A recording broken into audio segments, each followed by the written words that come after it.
Assalamualaikum warahmatullahi wabarakatuh. Halo semuanya, namaku Rafida Azhara. Di video kali ini, aku akan menjelaskan ke kalian semua mengenai strategi pengembangan usaha dan strategi penetapan harga. Strategi pengembangan usaha. Sebelum kita memasuki poin-poin penting mengenai ini, aku akan menjelaskan terlebih dahulu arti dari strategi pengembangan usaha. Strategi pengembangan usaha merupakan bagian dari strategi bisnis dan tidak dapat dipisahkan dari model bisnis. Untuk menumbuhkan usaha secara berkelanjutan, perusahaan harus terus mengevaluasi strategi usahanya. Berikut adalah poin-poin penting mengenai strategi pengembangan usaha. 1. Memanfaatkan media sosial. Salah satu cara sederhana untuk mengembangkan bisnis adalah dengan menggunakan sosial media sebagai strategi pertumbuhan bisnis. Di era digital sekarang ini, peran jejaring sosial sangatlah penting karena hampir setiap orang memiliki jejaring sosial, sehingga peluang Anda untuk mendapatkan pelanggan tentunya akan semakin tinggi. Apalagi, media sosial bisa digunakan siapa saja secara gratis, sehingga Anda bisa beriklan dengan membuat profil yang menarik agar calon konsumen tertarik untuk membeli produk Anda. Jika Anda ingin menjangkau pasar yang lebih luas, Anda bisa menggunakan fitur sosial media advertising untuk mempromosikan bisnis Anda. Tentunya, fitur ini merupakan fitur berbayar, jadi Anda harus siap mengeluarkan sejumlah budget untuk promosi. Kedua, lakukan inovasi secara berkala. Pelanggan cenderung bosan dan selalu ingin mencoba sesuatu yang baru. Salah satu strategi pengembangan usaha yang dapat Anda terapkan untuk mempertahankan pelanggan adalah dengan melakukan inovasi pada bisnis Anda. Ini adalah hal yang penting untuk dilakukan, apalagi jika usaha Anda memiliki banyak pesaing. Biasanya, suatu industri memiliki tren tersendiri. Sebagai pemilik usaha, Anda harus memperhatikan tren konsumen dan mencoba berinovasi pada produk Anda. Kembangkan bisnis Anda dengan inovasi baru dengan tetap menjaga kualitas produk agar pelanggan Anda tetap setia pada usaha Anda. Ketiga, kenali pesaing bisnis Anda. Wajar jika ada pesaing dalam bisnis. Mungkin ada puluhan bahkan ribuan perusahaan yang memiliki produk yang sama dengan produk yang Anda pasarkan. Saat menjalankan usaha, Anda perlu mengetahui siapa pesaing Anda serta kekuatan dan kelemahan pesaing bisnis Anda. Persaingan dalam bisnis adalah hal yang wajar, maka Anda perlu memiliki sesuatu yang membedakan bisnis Anda dengan kompetitor agar bisnis Anda dapat terus berkembang. Keempat, menggunakan dana pinjaman untuk usaha. Menggunakan modal pinjaman adalah strategi bisnis yang agak rumit untuk diterapkan dalam bisnis. Jika Anda tidak berhati-hati dalam menggunakan pinjaman, kemungkinan kebangkrutan bisa saja muncul. Namun, jika modal usaha yang terbatas menjadi penghambat usaha Anda, hal ini bisa menjadi pertimbangan. Untuk mendapatkan pinjaman, Anda bisa mengajukan pinjaman ke bank, namun beberapa syaratnya cukup sulit untuk dipenuhi. Cara lain adalah dengan mengajukan pinjaman peer-to-peer lending. Saat ini ada banyak cara untuk mendapatkan pinjaman. Gunakan uang tersebut untuk masalah prioritas seperti menambah peralatan produksi atau menambah cabang di lokasi baru. Kelima, memilih lokasi yang tepat. Meskipun banyak UKM yang beralih ke digital, hal ini tidak kalah dengan UKM yang masih memiliki toko fisik.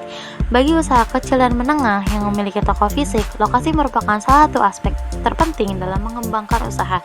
Dengan strategic positioning, tentunya akan sangat berpengaruh terhadap operasional perusahaan. Pilih lokasi yang mudah dijangkau dengan pelanggan, namun juga dekat dengan lokasi bahan baku. Jika Anda memilih lokasi yang mudah diakses, pelanggan dapat menemukan bisnis Anda dengan lebih mudah dan kemungkinan besar Anda akan mendapatkan pelanggan baru.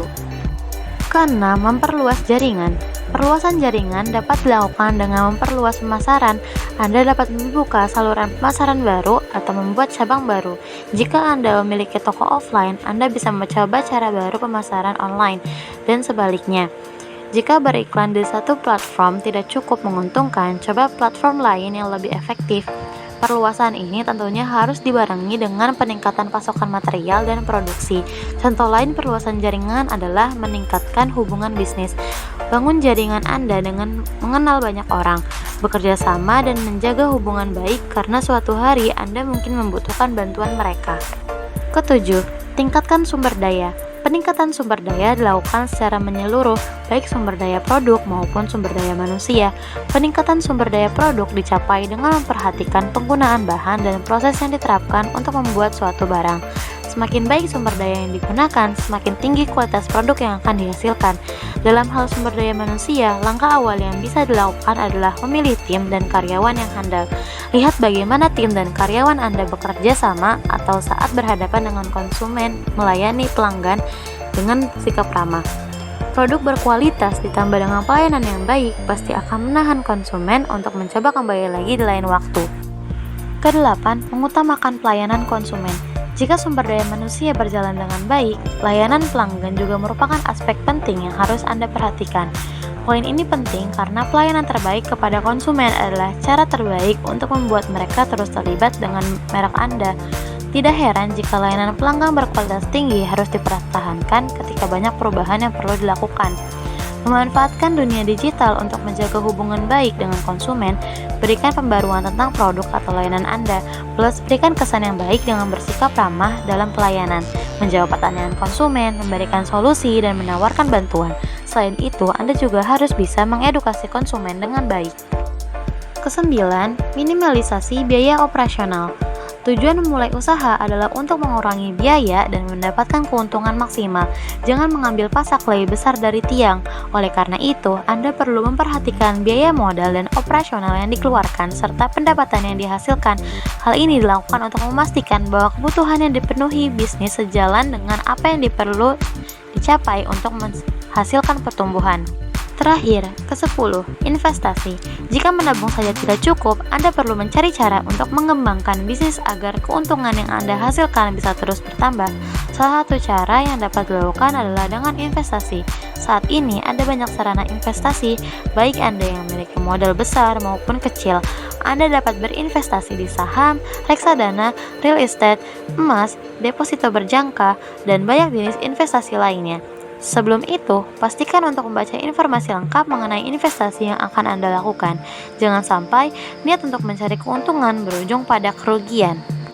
Selanjutnya adalah strategi penetapan harga.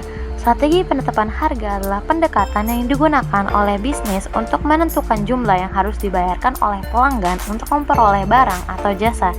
Dalam memilih strategi penetapan harga yang tepat, diperlukan pemahaman yang mendalam tentang produk, pasar, dan pelanggan Anda. Berikut adalah strategi-strategi penetapan harga yang dapat Anda gunakan untuk menentukan harga produk atau layanan bisnis Anda. Pertama, value-based pricing. Strategi penetapan harga produk yang pertama dan banyak digunakan adalah penetapan harga berdasarkan apa yang bersedia dibayar oleh pelanggan. Dalam hal ini, Anda perlu melaraskan harga dengan berbagai profil pelanggan dan bayar persona Anda, dan mungkin memvariasikan harga Anda berdasarkan perbedaan tersebut. Apabila digunakan secara akurat, pricing strategi ini dapat meningkatkan sentimen dan loyalitas pelanggan bisnis Anda. Kedua, cost plus pricing. Cost plus pricing strategi berfokus pada biaya produksi produk atau layanan Anda. Strategi ini juga dikenal dengan penetapan harga markup, karena bisnis yang menggunakan strategi ini akan menandai produk mereka berdasarkan seberapa besar ingin mendapatkan profit atau keuntungan. Untuk menerapkan metode ini, Anda perlu menambahkan persentase tetap ke biaya produksi produk Anda. Ketiga, skimming pricing.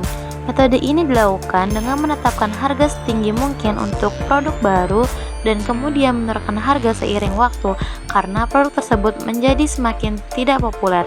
Sederhananya, penetapan harga ini dilakukan dengan menurunkan harga secara bertahap dari waktu ke waktu. Keempat, dynamic pricing. Strategi penetapan harga produk ini dikenal juga dengan penetapan harga lonjakan, penetapan harga permintaan, atau penetapan harga berdasarkan waktu. Sederhananya, ini adalah penetapan harga fleksibel di mana harga akan berfluktuasi berdasarkan permintaan pasar dan konsumen. Tadi adalah penjelasan mengenai strategi-strategi pengembangan usaha dan penetapan harga. Semoga apa yang aku jelaskan dan aku sampaikan dapat bermanfaat untuk kalian dan mudah dipahami. Terima kasih sudah menonton video ini. Bye. Wassalamualaikum warahmatullahi wabarakatuh.